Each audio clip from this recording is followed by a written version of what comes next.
मित्रांनो, सप्रेम जय भीम. भारतात बौद्ध धर्माचे पुन्हा अंकुरण, रिजर्मिनेशन ऑफ बुद्धिझम इन इंडिया. प्राचीन भारत हा विशाल बौद्ध संस्कृती, विराट बुद्धी वैभव, विपुल धनसंपदा, अपरंपार ज्ञानाच्या महासागराने नटलेला देश होता.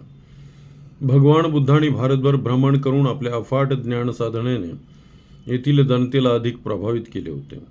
जिकडे तिकडे काशाय वस्त्र धारण केलेले भिक्षू हजारोंच्या संख्येने पाहायला मिळत होते. बंधुभाव हा येथील जनतेत ठाई ठाई नांदत होता. मौर्य साम्राज्यातील अत्यंत शूर पराक्रमी आणि ज्ञानी राजा सम्राट अशोक याने झालेल्या घनघोर कलिंग युद्धात तर विजय मिळवला, परंतु रणभूमीवर पडलेल्या शत्रू सैनिकांचे पडलेले शव, घायाळ झालेल्यांच्या आर्तवेदना आणि प्रदीर्घ किंकाळे ऐकून त्याला जिंकूनही हरल्यासारखे प्रतीत झाले. तो जिंकूनही हरला आणि यापुढे हिंसात्मक मार्ग चुकूनही निवडायचा नाही असा त्याने दृढ संकल्प केला. त्याने भगवान बुद्धाचा शांतीचा मार्ग निवडला, परम शांतीचा धर्म निवडला, तो म्हणजे बौद्ध धर्म होता.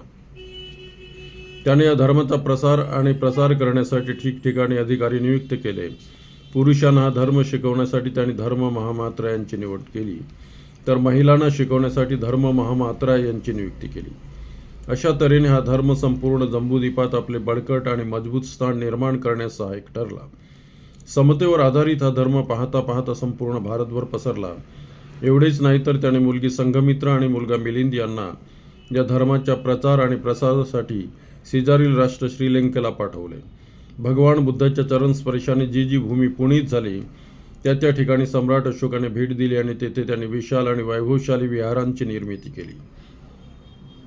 मौर्य साम्राज्यातील अत्यंत शूर आणि पराक्रमी राजा बृहदत्त याने राजसिंहासन सांभाळल्यानंतर बौद्ध धर्म अधिक फोफवण्यासाठी कार्य करण्यास आरंभ केला, परंतु त्याच्याच सेनापती पुष्यमित्र शुंग याला या धर्माची होत असलेली भरभराट पाहवली नाही.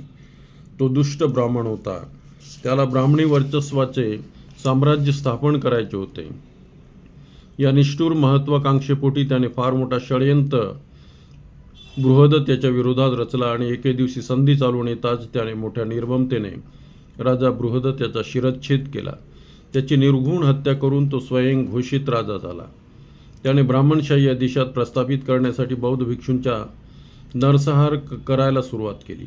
काशाय वस्त्र धारण केलेले भिक्षू जिथे आढळतील तिथे त्यांचा खून करून त्यांचे शिर आणणाऱ्यास त्याने बक्षीस घोषित केले होते. त्यामुळे हजारो भिक्षूंच्या कत्तली करण्यात आला. जिकडे तिकडे अराजकता आणि अस्थिरता माजली. भीतीपोटी बौद्ध भिक्षू वाटेल तिकडे पळून गेले, तर काहींना आपले प्राण गमवावे लागले.